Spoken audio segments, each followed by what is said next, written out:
A Epístola aos Tessalonicenses, capítulo 1, versículo 10 a 10. Irmãos, damos sempre graças a Deus por todos vós, fazendo continuamente menção de vós em nossas orações. Lembramo-nos diante de Deus, nosso Pai, da obra de vossa fé, dos trabalhos da vossa caridade e da firmeza de vossa esperança em nosso Senhor Jesus Cristo. Sabemos, irmãos amados por Deus, que fostes escolhidos porquanto o nosso Evangelho não vos foi pregado somente em palavras, mas na força do Espírito Santo e em grande plenitude. Como sabeis que estivemos entre vós para o vosso bem. E vós vos fizestes imitadores nossos e do Senhor, recebendo a palavra no meio de muitas tribulações, com a alegria do Espírito Santo, a tal ponto que servistes de modelo para todos os crentes na Macedônia e na Acaia.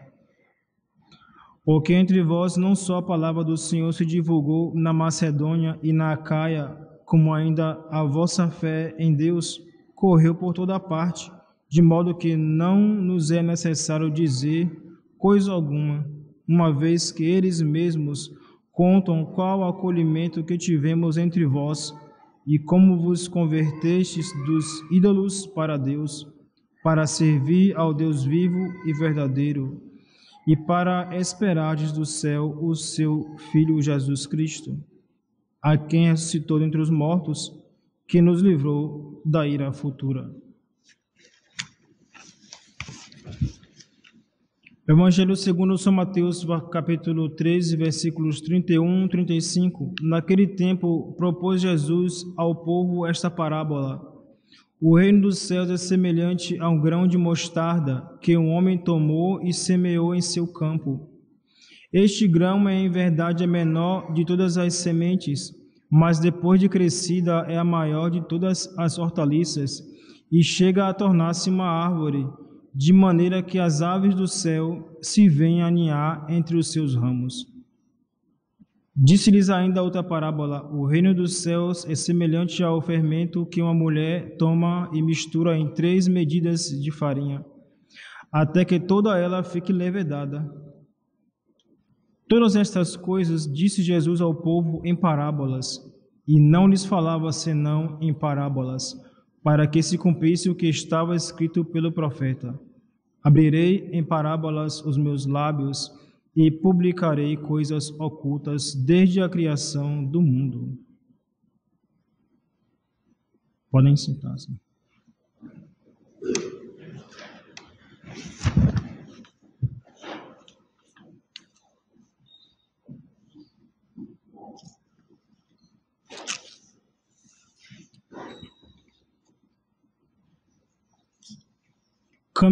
Caminhamos para o final do ano litúrgico.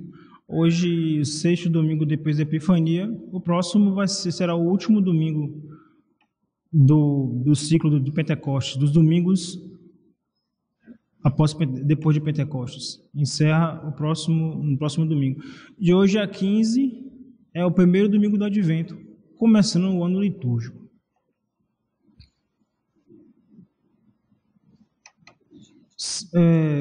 Já na sociedade,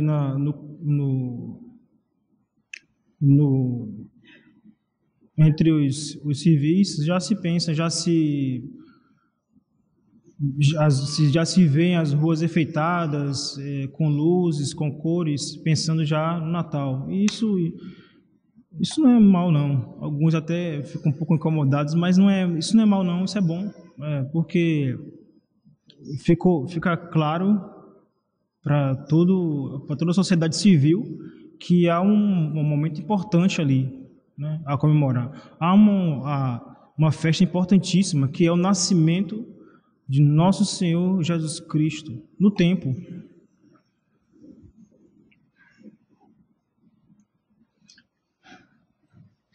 Se vê também, se repete muito o tema do Papai Noel, né? Que não tem nenhuma... Tem um lá atrás a fundamentação em São Nicolau de Bari, mas o Papai Noel que apresentam aí nos shoppings, nos lugares públicos. É um Papai Noel que vem substituir Jesus Cristo, né? A ideia é essa.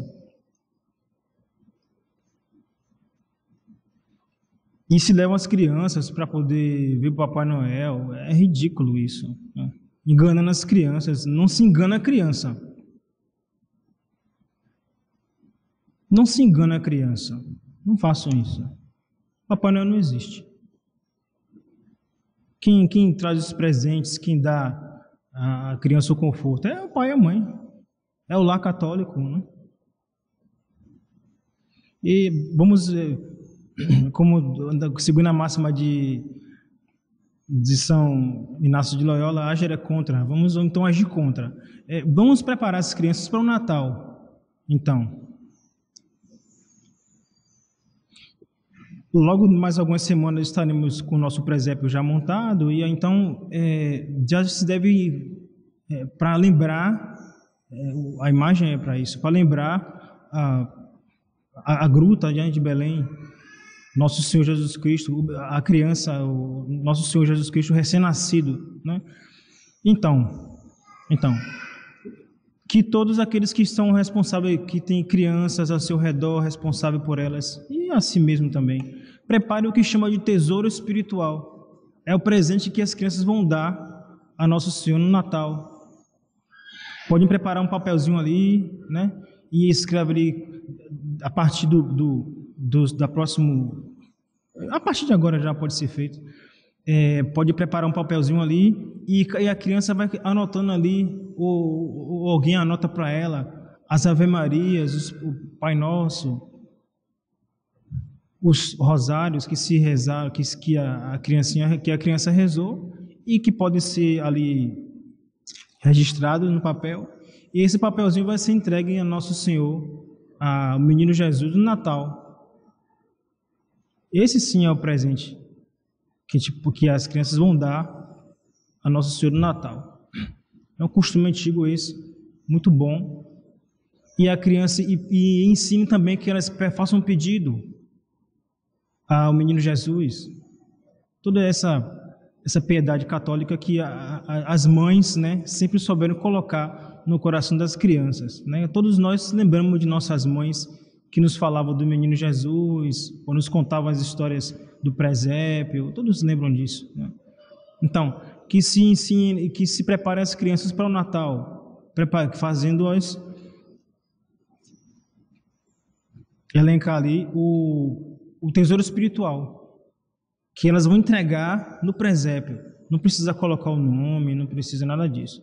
Apenas os atos de piedade, as orações, né? Um sacrifíciozinho que fez, se comeu um doce, sei lá, né? As mães sabem formar a piedade das crianças. Então, e aí as crianças vão entregar esse presente ao Menino Jesus no Natal, vão colocar no presépio ali um papelzinho ali dobradinho, é o presente do Menino Jesus. Aí sim.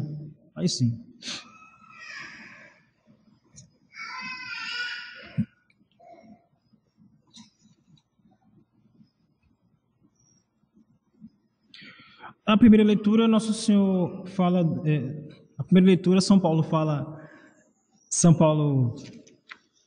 fala aqui da experiência dele na Tessalônica, né? Ele chega ali naquela região, na Grécia, e várias cidades que ele visitou, e fica o sucesso da pregação dele é espantoso.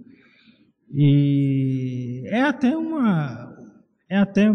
vem até a calhar com o Evangelho, porque no Evangelho Nosso Senhor fala da semente, né, da sementinha que vai dar frutos, 100 por um. Acontece que São Paulo não deixa de ser uma imagem dessa semente, porque São Paulo não era homem de altura mediana, né? Sozinho, que chega ali, é a sementinha que chega ali naquela região. E os frutos são espantosos.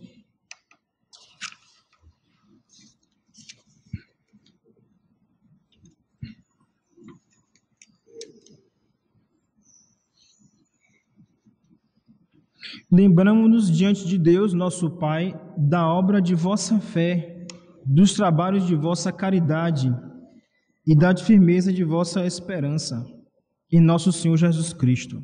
São Paulo, primeiro, eu vou apenas analisar aqui 2 pontos da epístola. Ele fala da fé, da obra de vossa fé. A fé é uma lâmpada que nos ilumina, nos guia entre as 3 virtudes teologais: fé, esperança e caridade.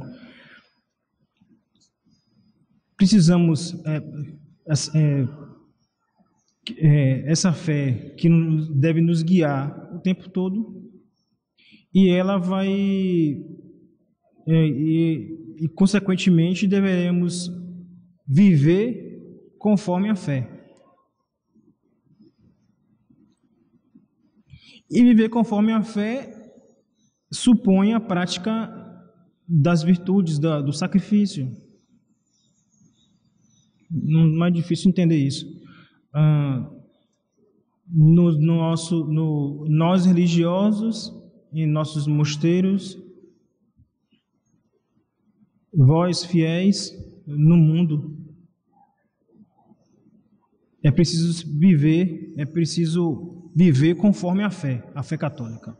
É por isso que nós temos, como todos devem saber, um 4º voto chamado de estabilidade, que é a fé com todas as suas consequências.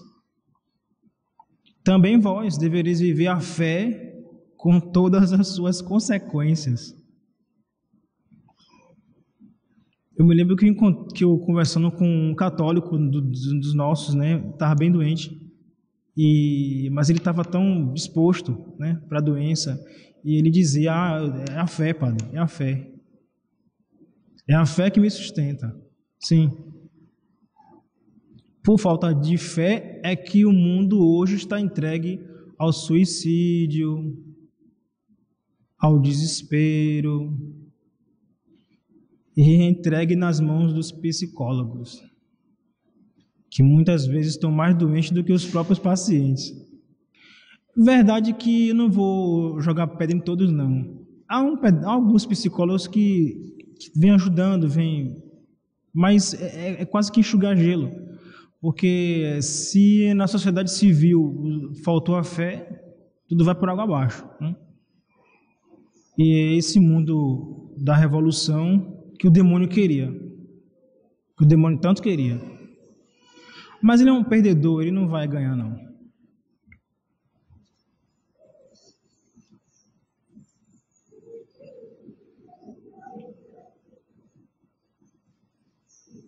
No versículo 4, São Paulo vai adiantar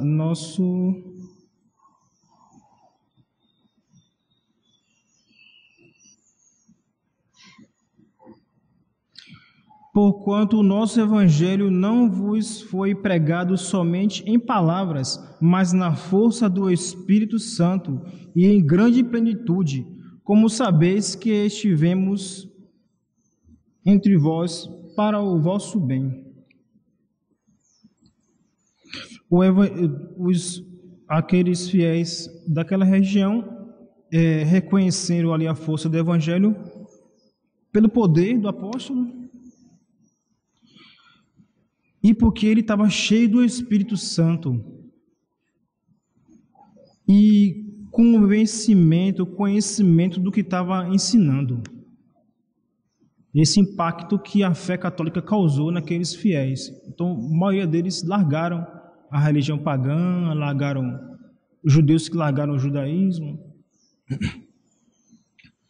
São Paulo também comenta porque aquele pessoal já estava acostumado a ouvir aqueles discursos muito enfeitados dos sofistas, que enganou aquele povo durante muito tempo.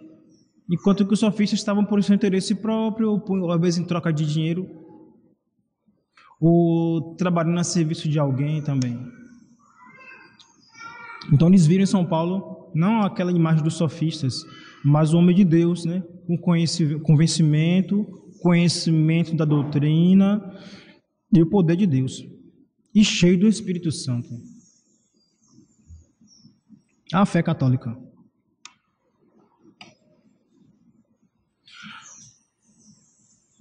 O Evangelho de São Mateus, São Lucas, São Mateus, do capítulo 13, versículos 31 a 35. Mas também veremos os textos concordantes em São Lucas, no capítulo 13, versículos 18 a 21, e São Marcos, no capítulo 4, 30 a 34. Textos concordantes. Muito vale a pena observar, ler depois.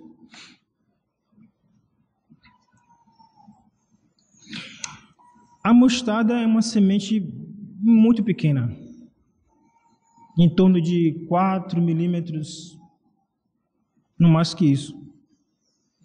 Posteriormente, ela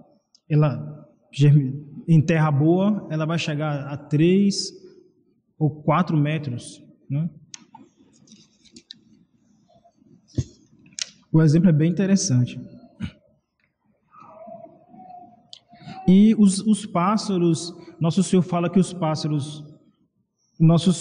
que chega a tornar-se uma árvore de maneira que as aves do céu se vêm aninhar entre os seus ramos, porque também as aves apreciam e muito as sementes da mostarda. E Nosso Senhor ainda compara também, ele fala, o reino dos céus é semelhante a um grão de mostarda. Mais adiante ele vai dizer, o reino dos céus é semelhante ao fermento de uma mulher que toma a mistura com 3 medidas de farinha, até que toda ela fique levedada. Era costume entre as mulheres judias, ou melhor, do povo antigo, né, da antiguidade, fazer pão em casa, né? Alimento saudável, está entre os alimentos mais antigos do mundo e que a indústria hoje faz em larga escala, grandes produções, mas que todo mundo sabe que não substitui aquele pão feito em casa, né? Qualquer mulher hoje pode fazer em casa o seu pão, hoje não tem, está até mais fácil hoje se fazer o pão, que é delicioso e nutritivo também.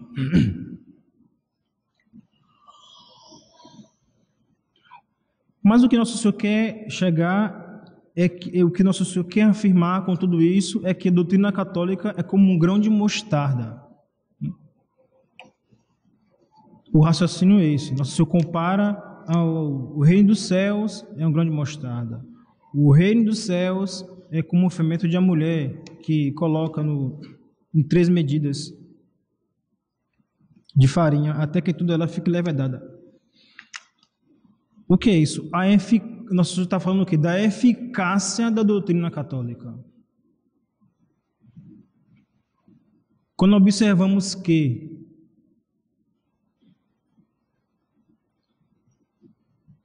a Igreja Católica começa com Nosso Senhor crucificado, né? Aos olhos do mundo, um derrotado.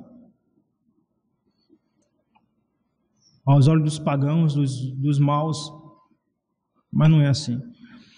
Se observarmos que os apóstolos eram 12 pessoas que não tinham lá grandes talentos para essa obra imensa e maravilhosa da Santa Igreja, era para a gente dizer que, a Igreja Católica tem tudo para dar errado. Ou melhor, tinha tudo para dar errado.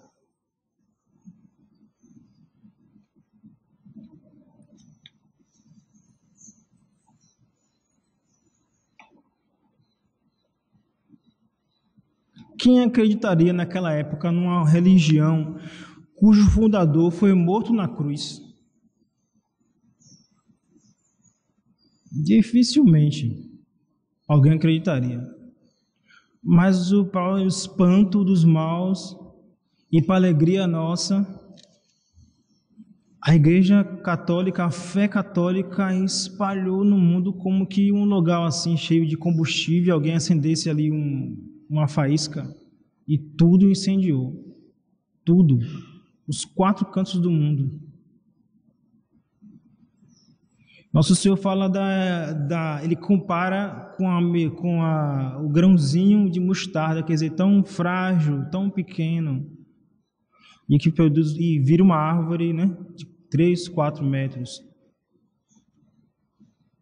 Que espanto! Tem ali no ensinamento de Nosso Senhor a força da graça. Lembrando que a graça é muito, muito mais que o pecado. É aquela gente vivia no mundo pagão.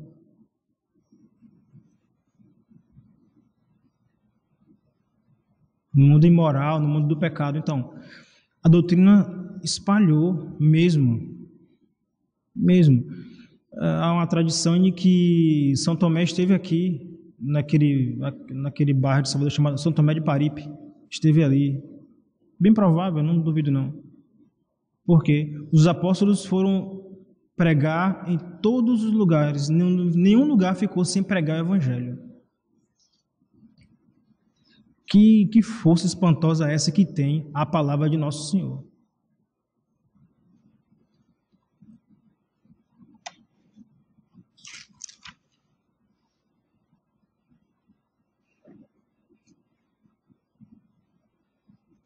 E a palavra de Nosso Senhor a pregação do Evangelho gerou o fenômeno chamado santidade, até então desconhecido.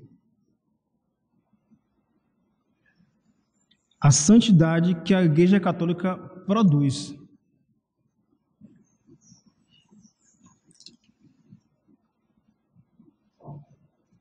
Isso é perceptível na reforma dos costumes.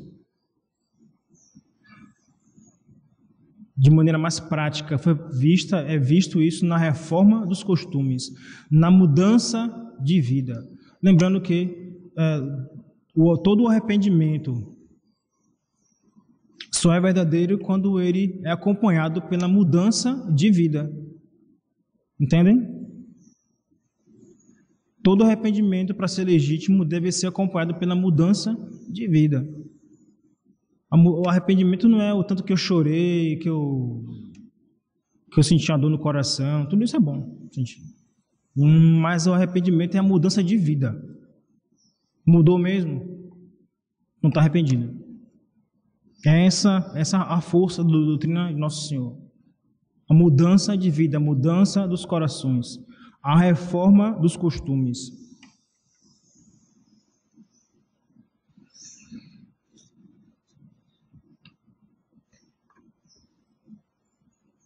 Seguindo então o efeito da fé católica, então teremos ali a santidade.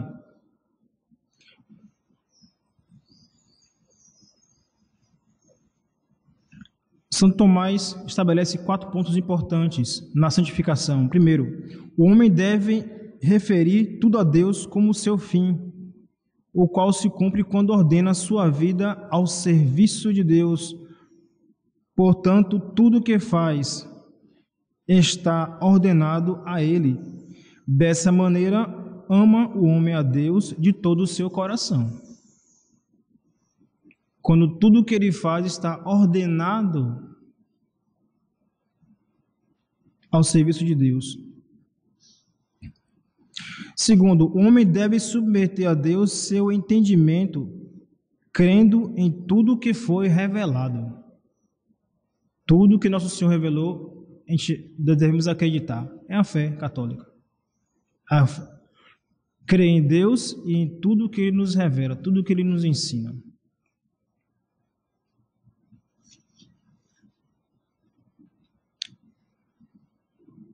E a função da igreja é isso, transmitir para nós tudo que foi revelado, tudo que Nosso Senhor ensinou. Já aqui, aproveito, abro um parêntese, a lembrar que o que a Igreja Católica nos ensina está bem documentado nas obras da igreja, nos documentos da igreja, eu quero fazer aqui um comentário. Os católicos leem muito pouco os documentos da igreja. Leem muito pouco, é uma leitura pouco frequentada entre nós católicos. Já recomendo aqui para a leitura do final de semana os documentos de Pio XI contra o comunismo. são de muito proveito. O comunismo ensina tudo o contrário que eu acabei de falar aqui. Tudo que a igreja ensina, o comunismo ensina o contrário. É o materialismo, é o ateísmo, tudo está dentro do comunismo. Então, é preciso entender o que é o comunismo, porque ele está aí, ele não está lá na China, não. Está aqui. Nós somos governados por comunistas. Então, é preciso entender. A Igreja Católica já deixou tudo isso já explicado, tudo bem estabelecido, mas os fiéis têm pouco acesso, pouca frequência a esses documentos. Já que deixo essa observação. E recomendo que todos leiam, para começar, o Pio XI, os documentos de Pio XI contra o comunismo. Acha fácil isso, quem não puder, se não tiver disponível para comprar, acha isso em PDF. Não tem nenhum, os documentos da igreja, na sua maioria, estão disponíveis para qualquer pessoa ter acesso. Terceiro, que todas as coisas que o homem ama, as ame com Deus. Todo o seu afeto se dirija a Deus. Assim Deus é amado com toda a sua alma. Ou seja, que as criaturas não sirvam de obstáculo, traduzindo, que as criaturas não sirvam de obstáculo na nossa relação com Deus, nosso amor a Deus. Quarto, que nosso exterior, palavras e obras sejam confirmadas pela caridade divina. É esse um distintivo dos católicos, o seu comportamento. Eu posso ser um especialista nas Sagradas Escrituras, eu posso ser um tomista muito habilidoso, eu posso ser um profundo conhecedor de história, mas se as minhas palavras, as minhas ações, o meu exterior não refletem isso, estou perdendo tempo. Entendem? É esse o distintivo nosso, da fé católica. O nosso exterior, palavras e ações devem ser conformes àquilo que acreditamos. As nossas ações, nossos atos, nas relações de trabalho, qual é o nosso comportamento, qual é o nosso exemplo ali, né? Será que nós somos exemplos de bons católicos? Espero que sim. Espero que sim. E até conheço, sim, bons profissionais católicos que dão bom exemplo. Em todo lugar. Me incomoda muito ver um católico dar bom exemplo, principalmente no ambiente dele de trabalho. Porque o mundo nos observa. Entendem? O mundo nos observa. Você é católico? Você está de vestido, tá bom, sei. Então eles estão nos observando. Quando um católico chega atrasado no trabalho,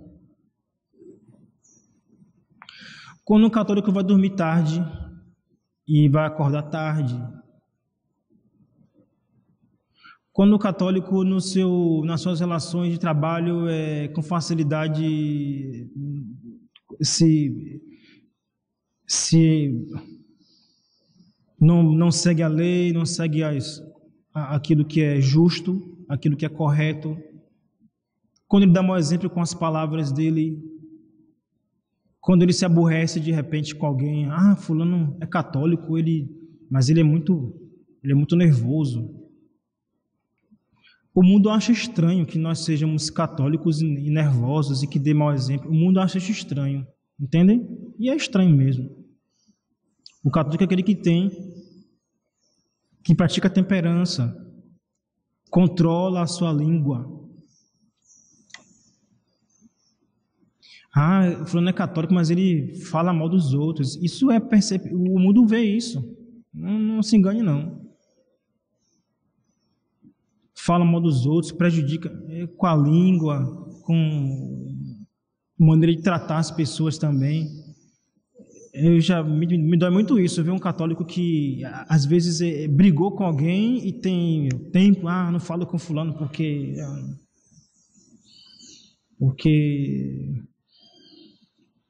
ele me ofendeu, ele me falou tal coisa, assim, assim. Orgulho puro. Só isso. Não é isso que nosso Senhor ensina, entende? Não é essa santidade que a Igreja Católica quer de nós. Não é.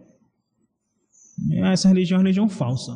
A religião em que eu sou muito entendido das coisas do intelectual, mas na prática eu não faço nada. O católico preguiçoso é horrível. Ele é preguiçoso, não acorda tarde, não quer trabalhar, ele não se importa com a higiene. Então, negativo. O católico, cristianos alter Cristos. O cristão é um outro Cristo.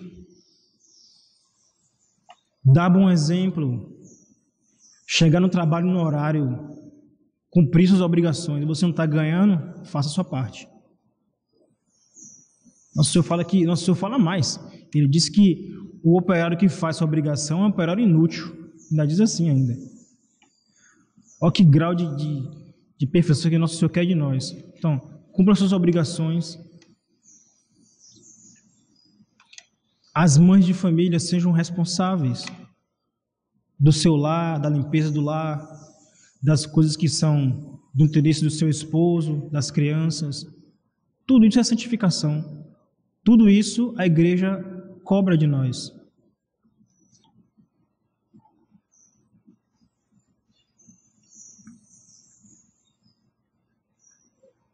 Nós queremos ser santos, queremos ser, né?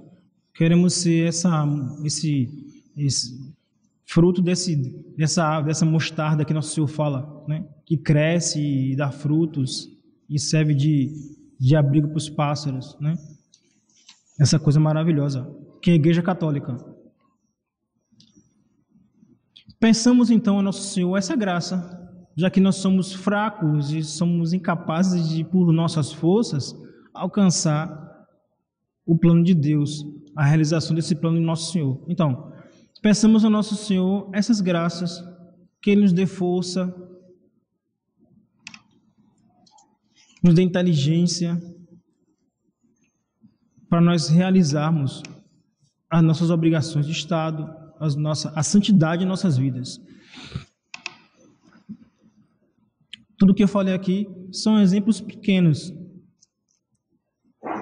Há coisas ainda...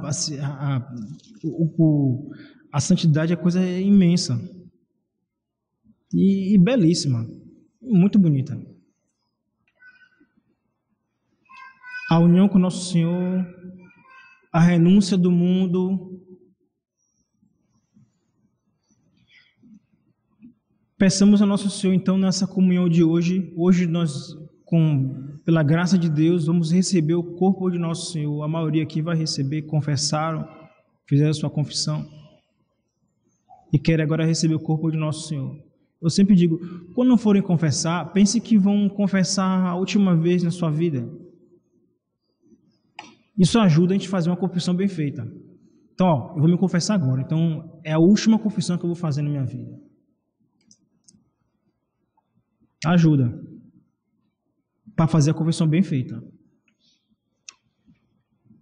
Feita a confissão, vamos receber o corpo de a Santa Missa e receber o corpo de Nosso Senhor, né? Que é alimento da nossa alma, que nos santifica. E é isso que a gente quer.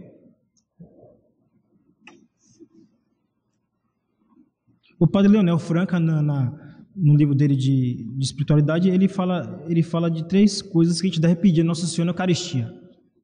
Primeiro, que meu último alimento seja a Eucaristia. Segundo, que minhas últimas palavras sejam Jesus e Maria. E terceiro, que o último ato de minhas forças seja um ato perfeito de amor a Deus. Então, repetindo o Padre Leonel Franca, que 3 graças a pedir na comunhão. Primeiro, que meu último alimento seja a Eucaristia. Segundo, que minhas últimas palavras sejam Jesus e Maria. Terceiro, que o último ato de minhas forças seja um ato perfeito de amor a Deus.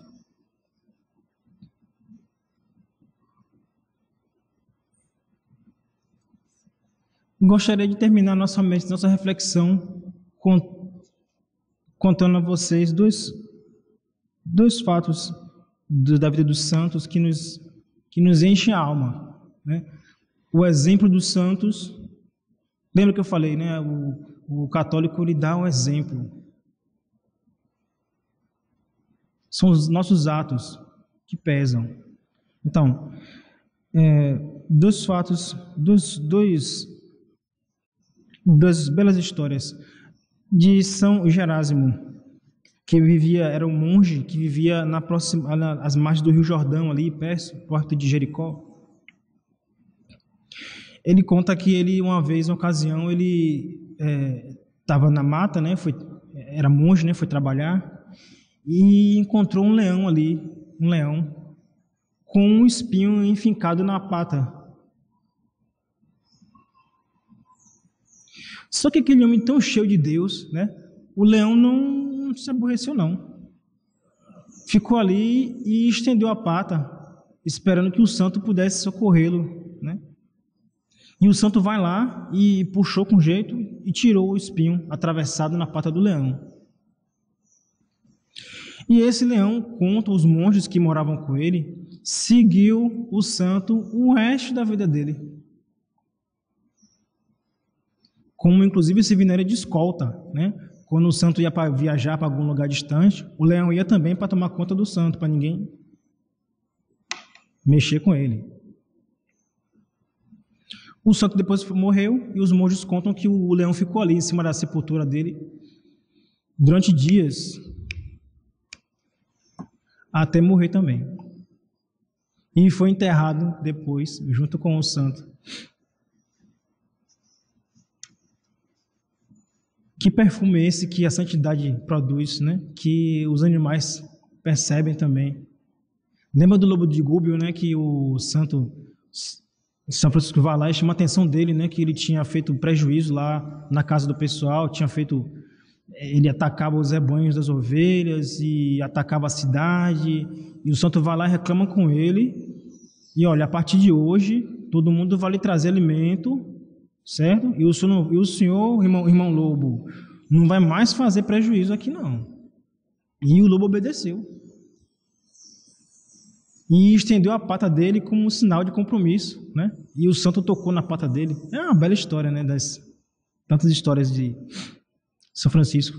Aí ele vai ali e o povo da cidade passa a dar alimento a ele todo dia, né? E todo dia o lobo ia ali comer e voltar e não fazia mal a ninguém. Espanta a santidade que até os animais percebem. Por último, o missionário, queria contar a vocês também essa história. O missionário no Peru,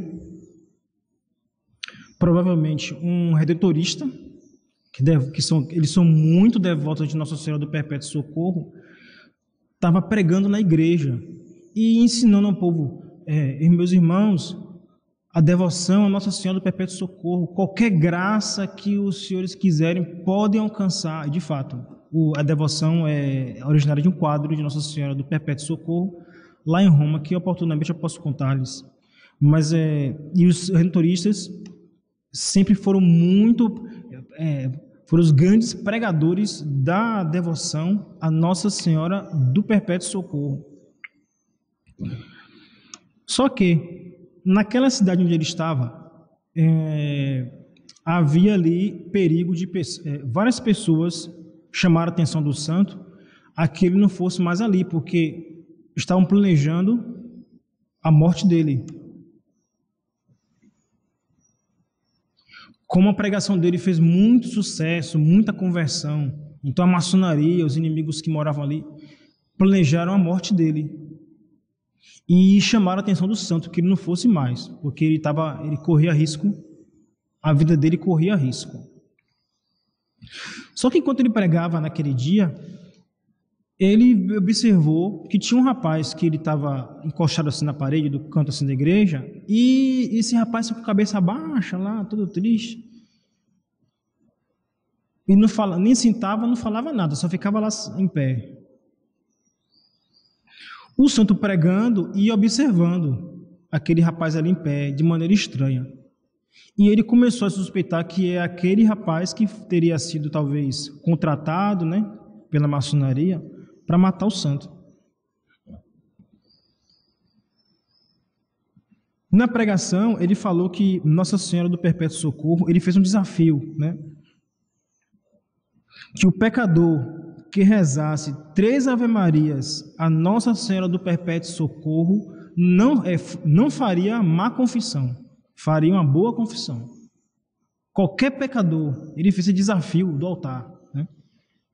Qualquer pecador que rezasse a Nossa Senhora do Perpétuo Socorro 3 Ave-Marias não se confessaria mal, não faria má confissão.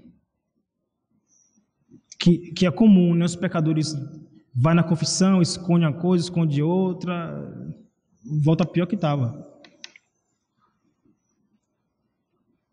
Isso quem conta esse fato é o Padre Francisco Alves, naquele livro Tesouro de Exemplos. Muito bom livro. Recomendo também que leu também. Então, quando terminou a homilia, o padre desceu e o rapaz foi atrás do padre. E o padre entrou na sacristia ali para trocar os paramentos rápido, e aí o rapaz entrou também, ele fechou a porta, mas o rapaz empurrou a porta com toda a força. E entrou também. Então o padre, ele ajoelhou e disse, deixa eu rezar pelo menos o ato de contrição. Só isso. Depois você me mata. E o jovem falou, não, padre, não é isso, não vim fazer isso aqui não. Eu vim me confessar. Eu vim me confessar. E ajoelhou ali e contou ao padre pecados terríveis que ele cometeu. Terríveis. E depois, o que ele contou, a gente não sabe. O padre não podia falar o que ele falou, mas que era coisa bem grossa. Mas o que acontece? Ele relatou depois da confissão ao padre que tinha ido para a guerra no Egito, que tinha ido para a China, tinha visto os mártires da China, e nada daquilo tocou no coração dele para ele se confessar, nada. Aquilo incomodava ele, os crimes que ele cometeu, mas ele não se arrependia de jeito nenhum. E ele viu os mártires da China, presos ali para serem mortos, ele não se importava. E naquele dia, ele ouviu dizer que o padre estava pregando a missão, ele falou, eu vou lá ver essa missa aí. E quando entrou na igreja, ficou impressionado. E quando o padre disse que fez aquele desafio, né? Quem rezar aqui 3 Ave-Marias não vai se confessar mal e tal. Ele falou, eu vou rezar essas 3 Ave-Marias, mas acho que não vai dar em nada. Ele rezou a primeira, rezou a segunda, ele ficou, esse padre é um conversador, já rezei 2 Ave-Maria, não me arrependi, foi coisa nenhuma, tô do mesmo jeito. Mas quando ele começou a última Ave-Maria, ele viu uma voz de mulher que dizia a ele, chegou a hora da sua conversão. E ele rezou a última Ave Maria engasgado com um soluço já do arrependimento. E no final ele diz, Padre, trago o inferno no meu coração e agora recebi a paz. Bendito seja 1000 vezes a Senhora do Perpétuo Socorro.